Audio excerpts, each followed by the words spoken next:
Windows 10 file system. നമുക്ക് ഈ ക്ലാസ്സിൽ ഫയൽ സിസ്റ്റത്തിനെ കുറിച്ച് നോക്കാം. ഫയൽ സിസ്റ്റത്തിൽ നോർമൽ യൂസേഴ്സിന് കുറച്ച് കാര്യങ്ങൾ അറിഞ്ഞാൽ മതി. ഒരു എക്സാമ്പിളിന് നോർമൽ യൂസേഴ്സിന് വിൻഡോസ് 10 എന്തൊക്കെ ഫയൽ സിസ്റ്റം യൂസ് ചെയ്യുന്നുണ്ട്, ആ ഫയൽ സിസ്റ്റത്തിൽ എന്തൊക്കെ ഓപ്ഷൻ ഉണ്ട് എന്നുള്ള കാര്യം മാത്രം അറിഞ്ഞാൽ മതി. ഒരു എക്സാമ്പിളിന് വിൻഡോസ് 10 നമ്മൾ ഫാറ്റ് ഫയൽ സിസ്റ്റം യൂസ് ചെയ്യും. അതേപോലെ വിൻഡോസ് സിസ്റ്റത്തിൽ കൂടുതൽ നമ്മൾ NTFS ഫയൽ സിസ്റ്റം യൂസ് ചെയ്യും. നോർമൽ യൂസേഴ്സിന് ഈ രണ്ട് ഫയൽ സിസ്റ്റത്തിൽ എന്തൊക്കെ വ്യത്യാസമുണ്ട് എന്നുള്ള കാര്യം മാത്രം അറിഞ്ഞാൽ മതി. പക്ഷേ അഡ്മിനിസ്ട്രേറ്ററിന് ഫയൽ സിസ്റ്റത്തിൽ കുറേ കാര്യങ്ങൾ അറിയണം.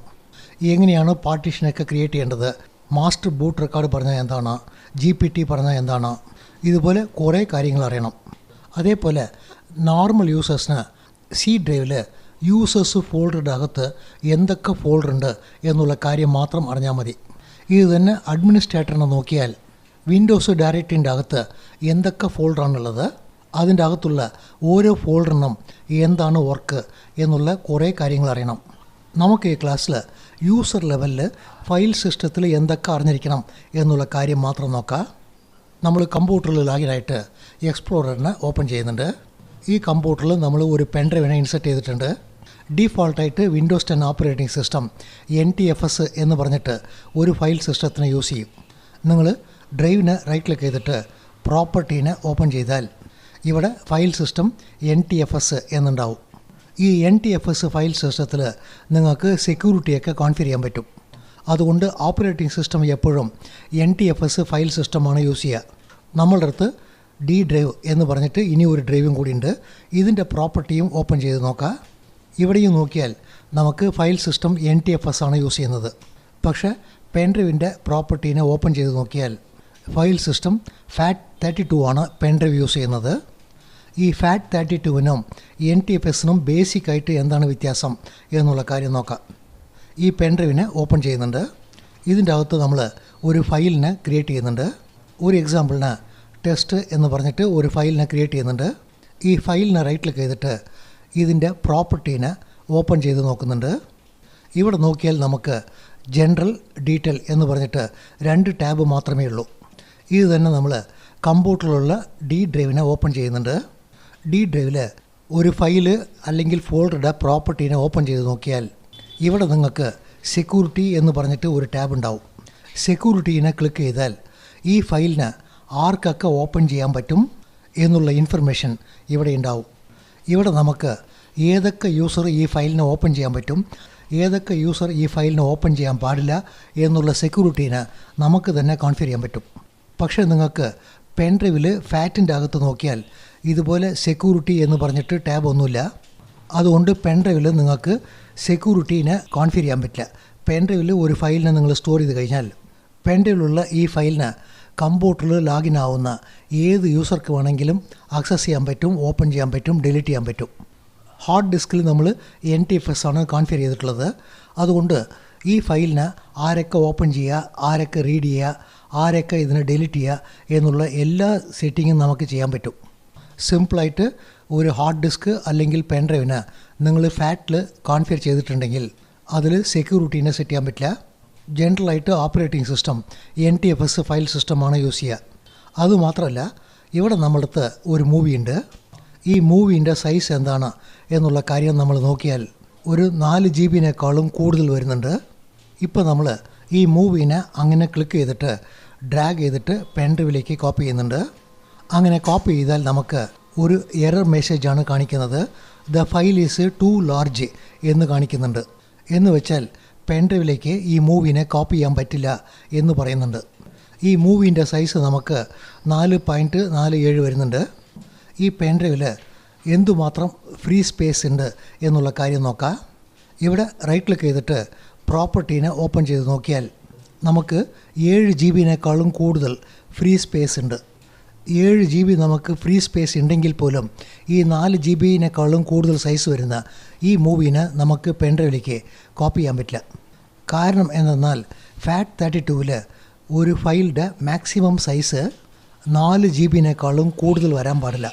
നിങ്ങൾ ഫാറ്റ് ഫയൽ സിസ്റ്റത്തിന് ഹാർഡ് ഡിസ്ക്, പെൻഡ്രൈവിലൊക്കെ യൂസ് ചെയ്യുകയാണെങ്കിൽ അതിൻ്റെ അകത്ത് ഈ 4 GB കൂടുതൽ വരുന്ന ഈ ഫയലിനെ നിങ്ങൾക്ക് കോപ്പി ചെയ്യാൻ പറ്റില്ല. ഇപ്പോൾ നമ്മൾ ഈ പെൻ ഡ്രൈവിനെ NTFS ആയിട്ട് ഫോർമാറ്റ് ചെയ്യാൻ പോകുന്നുണ്ട്. ഈ പെൻ ഡ്രൈവിൻ്റെ അകത്ത് നമുക്ക് ഡേറ്റ ഒന്നുമില്ല. അതുകൊണ്ട് റൈറ്റ് ക്ലിക്ക് ചെയ്തിട്ട് നമുക്ക് ഫോർമാറ്റ് ചെയ്യാൻ പറ്റും. ഫോർമാറ്റിനെ നമ്മൾ സെലക്ട് ചെയ്താൽ നമുക്ക് ഫാറ്റ് NTFS എന്ന് പറഞ്ഞിട്ട് ഓപ്ഷൻ ഉണ്ട്. ഈ NTFSനെ സെലക്ട് ചെയ്തിട്ട് നമ്മളിപ്പോൾ സ്റ്റാർട്ടിന് ക്ലിക്ക് ചെയ്യുന്നുണ്ട്. ഇപ്പോൾ നമ്മൾ പെൻ ഡ്രൈവിനെ ഫോർമാറ്റ് ചെയ്യുന്നുണ്ട്. നോർമലായിട്ട് നിങ്ങൾ ഒരു ഡ്രൈവിനെ ഫോർമാറ്റ് ചെയ്യുന്നതിന് മുമ്പ് കുറേ ആലോചിക്കണം. കാരണം എന്തെന്നാൽ നിങ്ങൾ ഫോർമാറ്റ് ചെയ്ത് കഴിഞ്ഞാൽ അതിൻ്റെ അകത്ത് സ്റ്റോർ ചെയ്തിട്ടുള്ള എല്ലാ ഡേറ്റയും ഡിലീറ്റ് ആവും.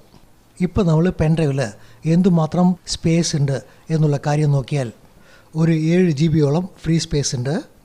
ഇപ്പോൾ നമുക്ക് ഈ മൂവീനെ ഈ പെൻ ഡ്രൈവിലേക്ക് കോപ്പി ചെയ്യാൻ പറ്റും. ഈ പെൻ ഡ്രൈവിനെ ഓപ്പൺ ചെയ്തിട്ട് നമ്മൾ ഡ്രാഗ് ചെയ്തിട്ട് കോപ്പി ചെയ്യാൻ പോകുന്നുണ്ട്. ഇപ്പോൾ നമ്മൾ കോപ്പി ചെയ്താൽ നമുക്ക് ഫയൽ കോപ്പി ആവുന്നുണ്ട്. നോർമലായിട്ട് പെൻ ഡ്രൈവിൽ നിങ്ങൾ ഫാറ്റ് ഫയൽ സിസ്റ്റം യൂസ് ചെയ്താൽ മതി. കാരണം എന്തെന്നാൽ ഈ NTFS file system Windows operating സിസ്റ്റത്തിൻ്റെ ഫയൽ സിസ്റ്റമാണ്.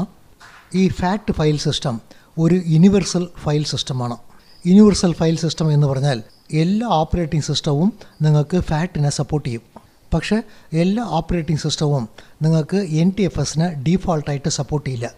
വിൻഡോസ് ഓപ്പറേറ്റിംഗ് സിസ്റ്റം മാത്രം NTFSനെ നിങ്ങൾക്ക് ഡീഫോൾട്ടായിട്ട് സപ്പോർട്ട് ചെയ്യും. അതുകൊണ്ട് നിങ്ങൾ പെൻ ഡ്രൈവിനെ FAT32 ഫോർമാറ്റ് ചെയ്തിട്ടുണ്ടെങ്കിൽ ഈ പെൻ ഡ്രൈവിനെ നിങ്ങൾക്ക് വിൻഡോസ് കമ്പ്യൂട്ടറിലും യൂസ് ചെയ്യാൻ പറ്റും. മാക് കമ്പ്യൂട്ടർ, ലിനക്സ് കമ്പ്യൂട്ടർ, ഇതുപോലെ ഏത് കമ്പ്യൂട്ടറിൽ വേണമെങ്കിലും ഈ പെൻ ഡ്രൈവിനെ ഇൻസർട്ട് ചെയ്തിട്ട് ഫയലൊക്കെ കോപ്പി ചെയ്യാൻ പറ്റും. മറ്റുള്ള ഓപ്പറേറ്റിംഗ് സിസ്റ്റത്തിൽ ഈ NTFSനെ ഡീഫോൾട്ടായിട്ട് സപ്പോർട്ട് ചെയ്യില്ല. നിങ്ങൾക്ക് ആവശ്യമുണ്ടെങ്കിൽ ലിനക്സ്, മാക്കിലെല്ലാം NTFSനെ സപ്പോർട്ട് ചെയ്യണം എന്ന് കോൺഫിഗർ ചെയ്താൽ മാത്രമേ ആ ഓപ്പറേറ്റിംഗ് സിസ്റ്റമൊക്കെ NTFSനെ സപ്പോർട്ട് ചെയ്യുള്ളൂ. ഇപ്പോൾ നമുക്ക് കോപ്പി ചെയ്യേണ്ട ആവശ്യമില്ല. അതുകൊണ്ട് ഇതിന് ക്യാൻസൽ ചെയ്യുക. നോർമൽ യൂസേഴ്സിന് ഈ പെർമിഷൻ പറഞ്ഞാൽ എന്താണ് എന്നുള്ള കാര്യം തന്നെ അറിയില്ല. അതുകൊണ്ട് വിൻഡോസ് ഓപ്പറേറ്റിംഗ് സിസ്റ്റത്തിൽ അവർ എന്താണ് ചെയ്തിട്ടുള്ളത് എന്ന് നോക്കിയാൽ ഓരോ ഡ്രൈവിലും അവർ ഡീഫോൾട്ടായിട്ട് ഒരു പെർമിഷന് സെറ്റ് ചെയ്ത് വെച്ചിട്ടുണ്ടാവും. ഒരു എക്സാമ്പിളിന് ഈ D ഡ്രൈവിനെ റൈറ്റ് ക്ലിക്ക് ചെയ്തിട്ട് അതിൻ്റെ പ്രോപ്പർട്ടീനെ ഓപ്പൺ ചെയ്യുന്നുണ്ട്. ഇവിടെ നമ്മൾ സെക്യൂരിറ്റീനെ സെലക്ട് ചെയ്യുന്നുണ്ട്. കമ്പ്യൂട്ടറിൽ ലോഗിൻ ആവുന്ന എല്ലാ യൂസറിനും നമ്മൾ ഓത്തൻറ്റിക്കേറ്റഡ് യൂസേഴ്സ് എന്നാണ് പറയുക. യൂസർ നെയിം, പാസ്വേഡ് ടൈപ്പ് ചെയ്തിട്ട് ലോഗിൻ ആവുന്ന എല്ലാ യൂസറും ഈ D ഡ്രൈവിൻ്റെ അകത്ത് ഫയലിനെ സേവ് ചെയ്യാൻ പറ്റും, ഫോൾഡറിനെ ഓപ്പൺ ചെയ്യാൻ പറ്റും, ഫയലിനെ ഡിലീറ്റ് ചെയ്യാൻ പറ്റും. ഈ പെർമിഷൻ D ഡ്രൈവിൽ അവർ ഡീഫോൾട്ടായിട്ട് സെറ്റ് ചെയ്തിട്ടുണ്ട്. ഇതേപോലെ ഈ സിസ്റ്റത്തിനും അവർ പെർമിഷനൊക്കെ തന്നിട്ടുണ്ട്. സിസ്റ്റം എന്ന് പറഞ്ഞാൽ ഈ വിൻഡോസ് 10 ഓപ്പറേറ്റിംഗ് സിസ്റ്റം ഈ D ഡ്രൈവിനെ ഓപ്പൺ ചെയ്തിട്ട് അതിൻ്റെ അകത്തുള്ള ഫയലിനൊക്കെ ആക്സസ് ചെയ്യുക. അതേപോലെ കമ്പ്യൂട്ടറിൽ അഡ്മിനിസ്ട്രേറ്ററിന് ഫുൾ കൺട്രോൾ പവർ തന്നിട്ടുണ്ട്. അഡ്മിനിസ്ട്രേറ്ററിന് ഈ D ഡ്രൈവിൻ്റെ അകത്തുള്ള ഏത് ഫോൾഡർ ഫയലിനെ വേണമെങ്കിലും ഓപ്പൺ ചെയ്ത് വായിക്കാൻ പറ്റും. ഈ D ഡ്രൈവിൻ്റെ പെർമിഷനൊക്കെ ചേഞ്ച് ചെയ്യാൻ പറ്റും എന്ന് അവർ പെർമിഷൻ തന്നിട്ടുണ്ട്. ഇതുപോലെ ഡീഫോൾട്ടായിട്ട് ഈ D ഡ്രൈവിന് ഓപ്പറേറ്റിംഗ് സിസ്റ്റം കുറച്ച് പെർമിഷൻ സെറ്റ് ചെയ്തിട്ടുണ്ട്. ഇനി ഒരു വിൻഡോയിൽ നമ്മൾ D ഡ്രൈവിനെ ഓപ്പൺ ചെയ്യുന്നുണ്ട്. ഈ D ഡ്രൈവിൻ്റെ അകത്ത് നമ്മൾ കുറേ ഫയൽസിനെ സ്റ്റോർ ചെയ്തിട്ടുണ്ട്. ഇവിടെ നമ്മൾ ഒരു പുതിയ ഫോൾഡറിനെ ക്രിയേറ്റ് ചെയ്യുന്നുണ്ട്. ഒരു എക്സാമ്പിളിന് ടെസ്റ്റ് എന്ന് പറഞ്ഞിട്ട് ഒരു ഫോൾഡറിനെ ക്രിയേറ്റ് ചെയ്യുന്നുണ്ട്.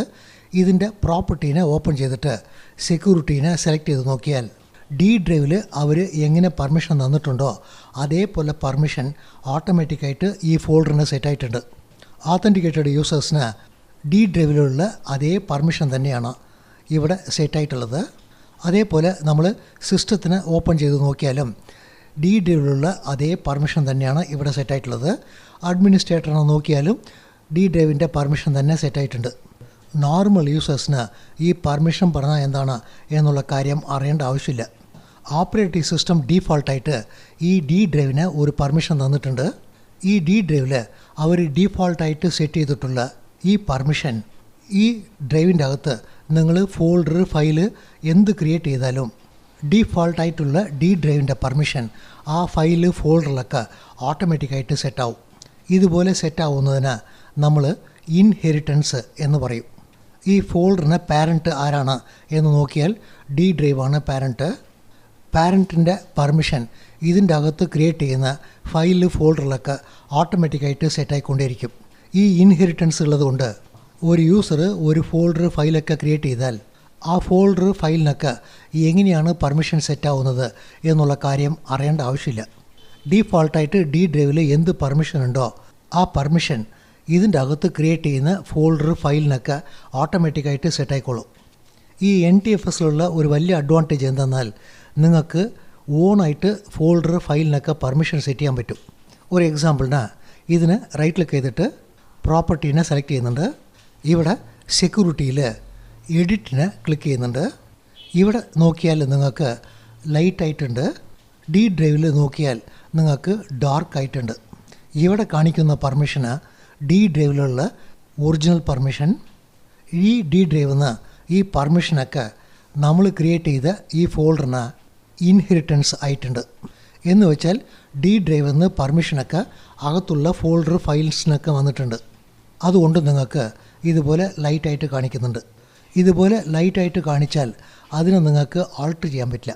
നിങ്ങൾ ഈ ഫോൾഡറിൽ ഓണായിട്ട് പെർമിഷൻ സെറ്റ് ചെയ്യണം എന്ന് കരുതിയാൽ ഈ ഡി ഡ്രൈവിൽ നിന്ന് വരുന്ന പെർമിഷൻ ഈ ഫോൾഡറിൻ്റെ അകത്ത് വരാൻ പാടില്ല എന്ന് പറഞ്ഞിട്ട് ആ ഇൻഹെറിറ്റൻസിനെ ബ്ലോക്ക് ചെയ്യണം.